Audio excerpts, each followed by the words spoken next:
তো একবার একটা ইন্টারেস্টিং এক্সপেরিমেন্ট করা হয়, যেখানে সায়েন্টিস্টরা একটা শার্ককে একটা কাঁচের ঘরের মধ্যে সেই শার্কটাকে রেখে দেয় আর কিছু ছোট ছোট মাছ তার ভিতরে ছেড়ে দেয়। তো শার্কটা স্বাভাবিকভাবে গিয়ে ছোট ছোট মাছগুলোকে খেতে থাকে এবং পুরোপুরি খেয়ে শেষ করে দেয়। তো তার কিছুদিন পরে সায়েন্টিস্টরা আবার কিছু কিছু ছোট মাছ ছাড়ে, কিন্তু এবারে মাঝখান থেকে একটা কাঁচের দেয়াল দিয়ে দেয়, যার এক পাশে ছিল শার্ক আর এক পাশে ছিল সেই ছোট ছোট মাছগুলো। এবার শার্ক অনেক চেষ্টা করে সেই ছোট ছোট মাছগুলোকে আবার খেয়ে ফেলার জন্য, বাট সে বারবার এই কাঁচে গিয়ে ধাক্কা মারে, সে অ্যাটলিস্ট আর কি সেই মাছগুলোকে খেতে পাচ্ছিল না। তো লাস্টে সে নিজেকে বুঝতে পারে যে এটা আমার পক্ষে সম্ভব নয়, সে থেকেই যায় ওপারে।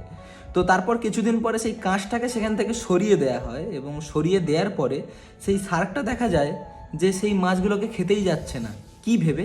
না এটা ভেবে যে আমি অনেকবার চেষ্টা করেছি, আমি পারিনি, এবারেও আমি পারবো না, সেই ভেবে। কিন্তু ও যদি আসতো, অনায়াসে মাছগুলোকে খেতে পারতো। তো ব্যাপারটা হলো এটাই, এখনকার জেনারেশনের সবাই কিছুবার ফেল হওয়ার পরে সেটার দিকে আর ফিরেও তাকায় না, বাট ওই একবার যদি তাকাতো সেটা সাকসেসফুল হতো। So be unique and change your self.